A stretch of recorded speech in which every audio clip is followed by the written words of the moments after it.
The senator from North Dakota, Mr. Cramer, is recognized. Thank you, Chairman Brown. Thank you, Senator Toomey. Thanks to both of you for being here. And I cannot resist.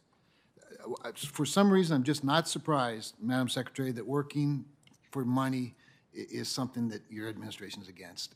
I mean, part of the reason we have this no longer transitory inflation, Mr. Chairman, is because we keep giving money away like it grows on trees, and we increase the demand for products while diminishing the supply. I want to get to another point. Related, however, Secretary, you made addressing climate change a high priority in your term. It's a central point of your term. You and John Kerry, the President's climate czar, have encouraged banks and investment institutions to form this net zero banking alliance. By the way, net zero, Mr. Chairman, what that means is we're going to transfer our climate guilt to other people who don't have a climate conscience.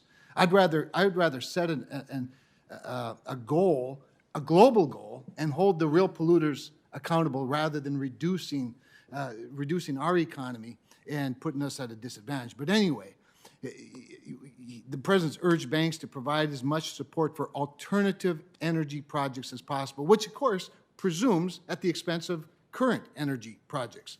And that would obviously could force financial institutions to put political and social agendas ahead of their investors and ahead of their banks, ahead of the American economy. And that's why I've been such a harsh critic of these very arbitrary ESG statements put out by banks. But in light of this weak unemployment and recovery numbers, the fact that this inflation that I never believed was transitory clearly isn't any longer, do you think it's really a good idea for private businesses to be forced by a government official to make decisions about where they should or should not put their money, jeopardizing jobs in our energy sector? Because guess what's up? Price of gasoline, price of oil, price of electricity skyrocketing. And there is no worse tax. Mr. Warnock wants to call child tax credit a tax cut, and he complains that we don't say that often enough. We don't say it because it's not a tax cut. It's a subsidy. It's a subsidy. Now, you can argue whether it's a good subsidy or a bad subsidy, but you can't. But calling it a tax cut is not fair. What we're doing is driving the price of all of these fuel sources up, transferring our climate guilt, and then hamstringing our own financial institutions with these arbitrary rules. So, in the light of what's going on with unemployment, now I know you want to just tax people a whole bunch more and pay people not to work, so maybe unemployment is not a big problem, but couldn't we please rethink this strategy, Madam Secretary? Well, look, climate change is an existential threat, and it is a very high priority of President Biden's and of mine to address it.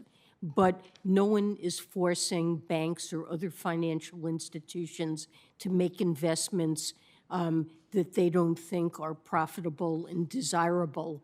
There is enormous interest in the financial community in making investments that will be profitable in sustainable investments.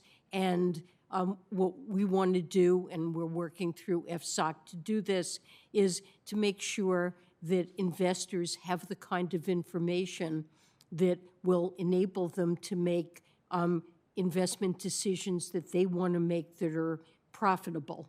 And so you don't think they're capable of getting their own information at risk and opportunity?